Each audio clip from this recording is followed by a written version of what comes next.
آپ ابھی اردو کے حوالے سے بات ہو رہی تھی تو سر سید تحریک مقصدیت، افادیت و اجتماعیت کے حوالے سے انہوں نے کام کیا، ان کے تمام رفقا سر سید کے، اور وہاں پر تربیت جو ہے وہ سماجی اعتبار سے، اخلاقی اعتبار سے اور مسلمانوں کو جگانے کے اعتبار سے، سیاست کے اعتبار سے نہیں، کیونکہ وہ بالکل مفاہمت کی پالیسی پر تھے سر سید اور انگریز کے ساتھ۔ لیکن اس کے بعد آپ جب ہم ترقی پسند تحریک پر آتے ہیں تو انہوں نے واضح طور پر مخالفت کا رویہ بھی اپنایا۔ اب ترقی پسندی جہاں سر سید کے سے اختلاف رکھنے والے اکبر الہ آبادی موجود تھے اور وہ اختلاف تھا، مخالفت نہیں تھی، آخر میں انہوں نے بھی کہا کہ ہم سر سید کام کرتے ہیں، اور یہاں تک اس کے بعد سر سید ترقی پسند تحریک کا دیکھیے آپ، لقا باب ذوق اس کے بالکل پیرالل ایک تنظیم بنی رہی، اور اس نے ان کے نظریات میں بے پناہ حد تک اختلاف تھا، لیکن کہیں متشدد رویہ سامنے نہیں آیا۔ اس کے بعد دیکھیے جتنے بھی لکھنے والے ہمارے یہاں، محمد حسن عسکری، پاکستان کی تحریک اور جماعت اسلامی کا کردار، یہ سارے آتے آتے اب دیکھیے پاکستان کے بعد آمریتوں کے دور میں بھی جمہوری تقاضوں کو ماننے والے ایک طرف تھے، اور جو اس طرح کے یہ جو آمریتوں کو ساتھ دینے والے وہ بھی موجود تھے۔ اس کی ایک چھوٹی سی مثال میں القر باب ذوق کے جو ہے نا فورم سے دے دیتا ہوں کہ آپ دیکھیے کہ ایک جب کوئی تخلیق کار اپنی تخلیق پیش کرتا ہے، وہ دوستی ہوتا ہے، سب سے ملنے والا ہوتا ہے، اس پر کچھ اس کی تنقید بھی ہوتی ہے، تنقید بھی ہوتی ہے، براہ اصلاح ہوتی ہے۔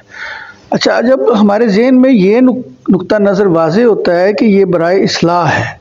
یہ ذاتی حملہ نہیں ہے، یہ کسی عصبیت کی بنیاد پر نہیں ہے، مسئلہ عصبیت کی بنیاد پر پیدا ہوتا ہے، جب پریاکوپائیڈ ہم ہو جاتے ہیں کہ یہ عصبیت کی بنیاد پر ہے، مخالفت کی بنیاد پر، اور جو بات کر رہا ہے یہ بالکل ہی میرے اختلاف نہیں بلکہ مخالفت ہے، تو وہاں پر معاملہ خراب ہو جاتا ہے۔ اچھا، یہی اب میں حلقہ کی بات کر رہا تھا کہ وہ اس کو واضح ہوتا ہے کہ یہ جو تنقید ہو رہی ہے یہ میری تخلیق کی اصلاح کے لیے اگر تنقید ہے، اس پہ اس کا اگر برے پہلو یا اس میں جو کمی ہے اس کو واضح کیا جا رہا ہے تو وہ اس کو سنوارنے کے لیے کیا جا رہا ہے۔ اس کے بعد وہ اٹھتے ہیں اور پھر وہ تمام لوگ ایک ہی ٹیبل پر بیٹھ کر چائے پی رہے ہوتے ہیں اور کوئی کسی قسم کا درمیان میں رنج نہیں ہوتا۔ لیکن اب یہ اختلاف ہے، مخالفت یہ ہے کہ جو جس طرح یہ سیاسی پارٹیاں یا اور سامنے آ جاتے ہیں، اور جیسے کل الیکشن ہوئے حلقے میں بھی ویسے ہوتا رہا کچھ یہ، ہاں نہیں وہ خال خال ہے، وہ ایسے بہت زیادہ واقعات نہیں ہیں، کچھ 5-10 واقعات آپ کو نظر آ جاتے ہیں، لیکن مجموعی طور پر حلقے کا مزاج جمہوری رہا ہے، فورم ایسا نہیں ہے، یہ بس ایک مثال تھی۔ لیکن جب ہم سوسائٹی کے اندر آتے ہیں تو آپ جو بات کر رہے تھے اس سے پہلے، میں قطع کلامی معاف کے سوشل میڈیا کا کیا کردار ہے اس میں، اور الیکٹرانک میڈیا کا کیا کردار ہے، اور متشدد کیوں ہو گیا ہے 21ویں صدی کا نوجوان، اور اس پر ادب کے اثرات کیوں مرتب نہیں ہو رہے۔ اس سے پہلے ایک تو پہلی بات یہ کہ ادب کا کردار جو ہے، اس سے پہلے کتاب کتنی پڑھی جاتی تھی اور وہ گھروں میں کس قدر موجود ہوتی تھی، اور آپ دیکھیے کہ ہر پڑھا لکھا آدمی عربی فارسی کے علاوہ، اردو کے علاوہ فارسی کے اشعار بھی اس کو یاد ہوتے تھے، تھوڑا پڑھا لکھا آدمی بھی، ہمارے اساتذہ بھی، اسکول کے ٹیچرز بھی، کلرک بھی، اور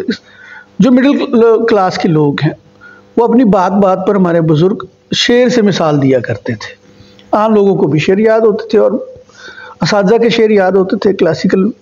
شعراء کے شعر یاد ہوتے تھے۔ پھر گھروں میں جو رسائل آتے تھے بچوں سے لے کے بڑوں تک، وہ رسائل آتے تھے یا کتابیں ہوتی تھیں۔ اب اس کی جگہ لے لی ٹی وی نے، جب وہ ٹی وی نے ریپلیس کیا تو وہ کتابیں جو ہے کچھ کم ہونا شروع ہو گئی۔ پھر اس کے بعد جب 21ویں صدی آئی تو یہ تو طوفان آ گیا ایک سارا، الیکٹرانک میڈیا کا بھی اور اس کا بھی۔ تو اب یہ ہوا کہ وہ کتاب کا گھر میں اجتماعی جو ایک کردار ادا کرنا ہے وہ کم ہو کر انفرادی ہو گیا، اور ہر شخص کا اپنا پیج، جیسے فیس بک پر اس کا اپنا پیج ہے، وہ ایک کتاب بن گئی، اب اس کی مرضی ہے جو مرضی لکھے جو نہ لکھے۔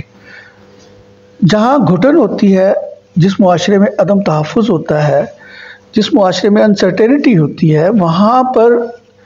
یہ لازمی ہے کہ رویے متشدد ہو جائیں گے، اور اس کی وجہ یہ ہے کہ کوئی خاص سیاسی نظریہ اور کمٹمنٹ یا تحریک کا نہ ہونا ہے۔ اگر خاص سیاسی نظریہ، کمٹمنٹ یا تحریک موجود ہو تو وہ تحریک ٹیم کرتی ہے، وہ عصبیت پیدا نہیں کرتی بلکہ اختلاف کرنے کی گنجائش پیدا کرتی ہے، کیونکہ 21ویں صدی ایک ایسی صدی ہے جس میں تمام پرانے نظریات اور فلسفے سارے نگیٹ کیے جا چکے ہیں۔ اب مابعد جدیدیت کا دور ہے، اور مابعد جدیدیت نے جس قدر اثرات مرتب کیے ہیں وہ بات ہی انڈیویجولزم پہ کرتی ہے، وہ تو بات ہی مہابیانیہ کے انکار پہ کرتی ہے۔ مہابیانیوں نے جوڑا ہوا تھا سوسائٹی کو، اب جب وہ اس سے بٹرے کیا گیا تو وہ بکھر گیا، انفرادی سطح پر چلا گیا۔ اب انفرادی سطح پر جو جیسا جس کے گمان میں آیا، وہ جیسا سمجھتا ہے، وہ یہ سمجھتا ہے کہ یہ جو میں کہہ رہا ہوں یہ سچ ہے، اور اس حد تک وہ اس پر